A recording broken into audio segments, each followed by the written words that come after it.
다큐TV 송년 특집 인터뷰 인간 김성중 삶과 이야기를 듣는 시간입니다.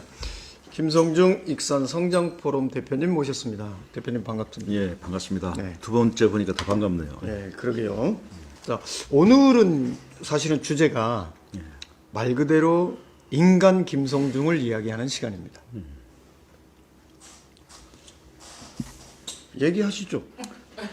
예, 근데 뭘 얘기해야 될지는 모르겠네. 글쎄요. 갑자기. 그러니까 사실은 예, 우리 김 대표님이 살아오신 그 삶이 남들이 볼 때는 참 평탄하고 인텔리의 길만 이렇게 다녔고 했던 것 같지만 사실 어머니를 잃는 슬픔부터 시작을 해야 되지 않을까. 아, 예. 예. 사실 좀 어머니에 대한 얘기, 그다음에 할머니가 또 특히 예. 그 이야기에서 빠질 수가 없거든요. 말씀을 좀 한번 들어봤으면 좋겠습니다. 제가 초등학교 3학년 때 예. 어머니께서 돌아가셨어요. 예. 그래서 그때 아마 장티푸스인가 그걸로 예. 돌아가셨는데 그때는 어떤 어머니의 존재에 대한 아무 생각 없이 예. 그렇게 잃었죠. 근데 이제 세월이 지나면서부터 그게 이제 마음에 상처가 되고 그랬던 기억이 있습니다. 우리 주변에도 일찍 부모님을 잃으신 분들이 많지 예, 않습니까? 예, 특히 그렇죠. 청소년들 경우에 그런 예. 경우에 이제 사회 또 학창 시절에 예. 적응하기 힘든 그런 분들을 볼 때마다 서로 이렇게 같은 감정을 많이 느끼는데요. 그 이후로 이제 저는 아버님을 재혼하시고 이제 할머니 밑에서 예. 이제 성장을 했죠. 그러다 보니까 여러 가지 이제 그 삶의 어떤 여러 가지 얘기들이 좀 있습니다. 예. 그러니까 제가 이제 그 책에서도 물론 밝혀 놓으셨지만 그 할머니가 엄청난 그 기도와 열정을 가지고 예. 우리 대표님을 이렇게 안고 그렇습니다. 예. 생활을 하셨다는 얘기를 들었거든요. 그 할머니께서는 이제 모 교회 권사님이시고 예. 그리고 어느 교회예요? 저 성당면에 예. 지금 성당 중앙교회에서 권사님이셨는데 아, 주로 여기 이제 익산에 와서는 이제 저기 신광교회에 늘 새벽기도를 가셨죠. 그래서 저도 어렸을 때 늘 새벽기도를 따라갔던 그런 기억이 납니다. 예? 새벽기도를 예. 어렸을 때? 예, 할머니가 이렇게 늘 깨서 예. 할머니가 깨워서요. 예, 손잡고 막 졸린 눈으로 가서 졸다가만 왔죠. 예, 그렇죠. 무슨 기도를 해? 졸다가 그때? 왔는데 예. 그때 이제 신학교에 안경훈 목사님 설교를 저는 아침마다 들었던 기억이 납니다. 예. 아주 훌륭한 목사님이셨어요. 지금 예, 예. 돌아가시지만 예. 그 할머니 밑에서 크면서 가장 힘들었던 게 뭐냐면 예. 글쎄 그런 경험 해보셨나 모르겠습니다만 학교에 이제 예. 저기 학부모들 모시고 오라고 예, 이제 예, 할머니가 나타나시니까 저는 좀 창피하고 좀 다른 애들은 젊은 엄마가 와서 이렇게 하는데 할머니가 오시니까 좀 참, 그렇지. 피해 다니고 했던 예. 그런 참 부류를 그러니까 어떻게 보면 그 영화의 한 장면이 그런 장면이 있긴 예, 있어요. 그 예. 할머니가 예. 찾아오니까 창피하다고. 그게 저는 공감이 갑니다. 어렸을 때 그래가지고 그러니까 말이에요. 아유. 지나면서 예. 이제 저도 아이를 낳고 예. 이렇게 지나면서 보니까 할머니가 상당히 지혜로우셨던 분이구나. 그 이유는 뭐냐면 예. 기도로서 예. 기다려줬다고 생각이 들어요. 기다려줬다. 기다려줬다. 한 예를 들면 예. 제가 이제 학교에 이제 뭐 일찍 가기 위해서 6시에 깨워달라 네. 할머니한테 말씀드리면 할머니는 성중아 한번 불러요. 네. 그럼 내가 예 하면 그다음부터 안 깹니다. 그래가지고 이게 웃긴 장면은 아닌데. 늦잠을 자요. 예. 그럼 일어나가지고 왜 할머니 이렇게 안 깨워졌냐고 막 그러면 아까 깨워졌는데 예, 그렇게 하셨어요. 그 다음부터는 할머니가 성중아 그러면 벌떡 일어나게 되더라고요. 아, 그렇지. 예, 그렇지. 그것처럼 좀 기다리면서 내 스스로 할 수 있는 어떤 마음의 어떤 그걸 줬지 않는가 생각이 들고요. 그러니까 말씀 듣다 보니까 가슴이 뭉클해지거든요. 할머니의 이야기. 그리고 어머니를 너무 일찍 잃은 상태에서 또 할머니하고 생활하고 또 할머니가 학교에 이렇게 찾아오거나 하는 것이 이제 좀 부끄러웠던 그 소년 시절 얘기신데 저희 다큐TV의 모 기자는요 아들이 유치원에 오지 말라 그런대요. 엄마가 왜요? 등치가 커가지고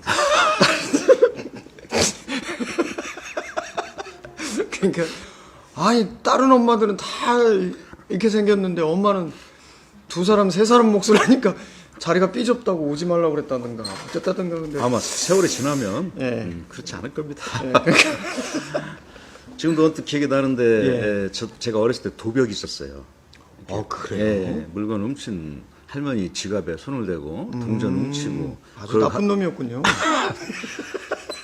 그런데 그 대목에서도 기다려 주시더라고요. 그리고 어느 날 저는 모를 줄 알았어요. 전혀 완전 범죄인 줄 알았어요. 네, 근데 이제 어느 날 그 또 길 가다가 갑자기 내 손을 꽉 잡았던 그 손이 기억나는데요. 예. 그 딱 잡으면서 손에 힘을 줘서 다 안다. 근데 그 한마디가 저는 그다음부터 도벽이 끊겨버렸습니다. 다 아는구나. 아시는 어떤 그런 모습들, 그런 모습 참 지혜로웠지 않은가 생각이 들고요. 그래서 범죄학 박사님 되셨나요? 그 청소년 범죄는 예. 그래서 우리가 이렇게 어른으로서 품에 안아줘야 됩니다.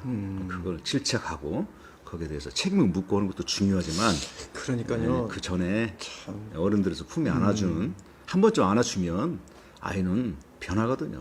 그런 생각을 가지고 있습니다. 이게 물론 이제 다른 분들이 그런 얘기를 들으면 또 어떤 말씀을 하실지 모르겠습니다만은 최근에 당근마켓이라고 네. 장애인 팝니다 해가지고 올려놓은 게 있었는데 막상 잡아보니까 촉법 소년이에요. 법에 저촉을 할 수 없는. 예. 애가 장난친 거죠. 네. 근데 말 그대로 그런 친구들 같으면 우리 저 대표님 말씀하신 것처럼 한 번, 두 번 정도는 안아주면서 네. 이끌어줄 수 있는데 최근에 학교 폭력으로 아이가 죽었어요. 스트레스 받아가지고. 그렇습니다. 그 부모 입장에서는 이게 말이 안 되는 거거든요. 그렇죠. 그러니까 좀 물론 경우의 수는 있겠습니다만은 네. 그래도 우리가 조금 더 어른으로서 기다려주고 안아줄 수 있다는 것. 그러니까 우리 1편에서 말씀했던 것처럼 익산의 눈물을 좀 안아줄 수 있다면 얼마나 좋을까. 이제 그런 생각을 해보고요. 갑자기 할머니 말씀을 하니까 저희 할머니 같은 경우도 얘기할 게 없습니다. 아 왜요? 네? 기억이 별로 없어요. 이 할머니 때 안 커서. 예. 그러니까 저는 이 자리에서 예, 그 말씀드리고 싶은 게 할머니 밑에서 컸지만 할머니의 그 무한한 사랑 그리고 기도 예. 이런 것들이 저희 어떤 큰 힘이 됐다 생각이 들어요. 예. 그래서 그런 어떤 모습들 또 지금도 주변에 보면 예. 부모님을 어떤 형태로 간에 이렇게 떠나 보내고 할머니 밑에서 크는 아이들이 있더라고요. 아, 그렇죠. 그런 친구들한테 용기와 희망을 주고 싶습니다. 그 할머니가 크리스찬 독실한 기독교인이셨기 네네. 때문에 네. 밤마다 가정 예배를 봤어요. 네. 아, 그래요? 네, 제 여동생하고 셋이 앉아가지고. 그럼- 여동생도 있어요? 여동생 있습니다. 아, 네. 똑같이 생겼어요? 저보다 이쁘죠. 아, 그러겠죠. 아유, 근데 이제 이건 편집각이다. 네. 죄송합니다. 제가 죄송합니다. 가정 예배 볼 때 가장 예, 예. 힘든 점이 뭔지 아세요? 무릎 꿇고 앉아 있는 거? 돌아가면서 기도를 지킵니다. 오늘은 네 차례. 오늘은 네 차례. 그래서 제가 어느 날 갑자기 공감하는 분위기. 어느 날은 정말 기도할 게 없어요. 근데 저한테 하라고 해서 예. 할머니 저는 진짜 기도할 게 없으니까 오늘 할머니께서 좀 했으면 안 될까요? 예. 이렇게 말씀을 드렸더니 할머니가 곰곰이 생각하시더만 너 나중에 결혼할 거니? 그렇게 물어보시더라고요. 그래서 결혼해야죠. 그랬더니 예. 그러면 그 부인을 위해서? 지금 어딘가에 있을 음. 너의 부인을 위해서 기도를 하면 어떠냐고. 그래서 사실 그렇게 기도했습니다. 네. 아우. 예, 지금 어딘가에 있을 건강하게 잘 예, 연숙 씨? 집사람 예. 그렇게 기도했던 기억이 나는데 그런 모든 것들이 굉장히 어떤 삶의 과정에서 저한테 힘이 되지 않았나. 야, 생각이 들더라고요. 진짜 저도 청소년이죠. 중학교, 고등학교 다닐 때 저도 이제 교회를 다니기 시작해서 이제 엄밀히 얘기하면 예수님을 믿고 목사님께서 우리 미래의 배우자를 위해서도 기도를 해야 됩니다. 그 얘기. 예, 그 얘기 듣고 저도 기도를 했어요. 그래서 아주 구체적으로 기도를 하라고 그래서 야, 키는 나 정도 되고 몸매도 나 정도 돼야 되고 막 해서 막 그런 기도를 했거든요. 그랬더니 하나님이 얼마나 축복을 해주셨는지 제 2배만한 여자하고 살고 있습니다. 너무 행복해요. 제가 쓰러지면 저를 번쩍 들어가지고 집에 끌고 가요. 예. 그래서 그런 기도와 염원이 인생에 있어서 중요한 어떤 대목이다 생각이 듭니다. 그러게 사실 제가 지금 일부러 좀 그 분위기 깨는 형태로 말씀을 드리고 있습니다만 이게 상당히 눈물이 나올 수밖에 없는 이야기들이거든요. 예. 예, 그 안타깝게도 이제 할머니께서 그 트럭에 치여서 돌아가셨어요. 예, 트럭에 돌아가셨는데 마침 그 트럭 운전사가 예. 그 책임보험도 안 든, 그래서 아이고. 굉장히 그 합의를 안 하면 예. 어려운 입장인데 저는 굉장히 화가 나서 막 그 굉장히 그 흥분해가지고 그렇게 했던 기억이 있는데 이제 그게 할머니께서 막 그때 그게 유언은 말씀했습니다. 유언 마지막 말씀이었는데 그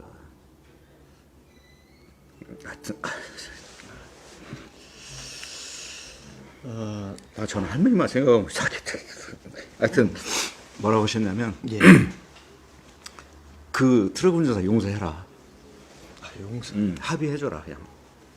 그래서 합의를 했던 기억이 납니다. 우리가 듣기에는 아 그런가 보다 할 수 있습니다. 하지만 실질적인 삶의 경험에서는 결코 가볍지 않고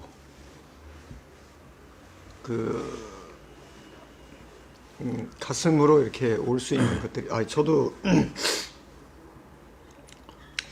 왜 그러냐면 사실 제가 저도 이제 할머니 말씀하기가 뭐 없습니다라고 이렇게 얘기는 했습니다만 실질적으로 할머니가 돌아가시기 전에 저희 집에 계셨거든요. 예. 하체를 못 쓰셨어요. 병이 암이 전이 돼가지고 그래서 저희 형님하고 저하고 할머니 소변 보실 때 이렇게 안고 할머니 봐드리고 그리고 실제로 돌아가시는 모습까지 저희가 다 봤었거든요. 그러니까 이제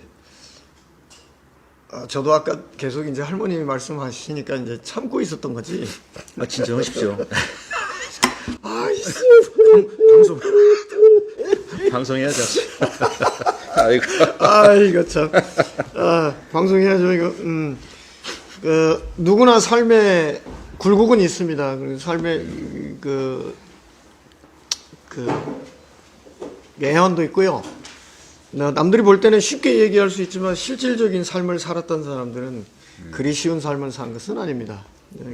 김대근 감독 역시도 마찬가지지만 남들이 볼 때는 제가 지금도 KBS 개그맨 공채 시험 보는 줄 알고 있어요. 맨날 웃기니까 감독이냐 개그맨이냐 이런 얘기하지만 실질적으로 저도 사실 눈물이 참 많은 사람입니다. 눈물이 많기 때문에 오히려 더 많이 웃지 않나. 이게 그런 것도 좀 있거든요. 근데 김 대표님께서 말씀하신 것처럼 이거 익산에 눈물을 좀 안고 가버리면 오히려 익산에 웃음이 또 더 넘치지 않을까. 브라보입니다. 네, 그런 생각을 좀 해봅니다. 지금 인간 김성중 그 삶과 이야기 오늘은 더 길게 얘기하면 저희가 이거 뭐 눈물 방송 할 것 같아서 그냥 여기서 좀 맞춰야 될 것 같습니다. 그리고 그 3부에는 다음 주 3부에는 이제 우리 제가 봤거든요. 우리 김 대표님 두 분 따님도 그렇고 우리 사모님도 그렇고 정말 뭐라 할까 사람 냄새 나는 정말 좋으신 분들입니다. 우리 그 가족 이야기를 좀 했으면 좋겠습니다. 예, 알았습니다. 오늘 할머니 말씀 나누면서 그 인간 김성중이 그 할머니의 기도와 보살핌 속에서 자랐다는 이야기. 하지만 거기에는 눈물과 기도가 절대 빠질 수 없다는 것을 다시 한번 느꼈습니다. 오늘 대표님 고맙습니다. 예, 감사합니다. 네.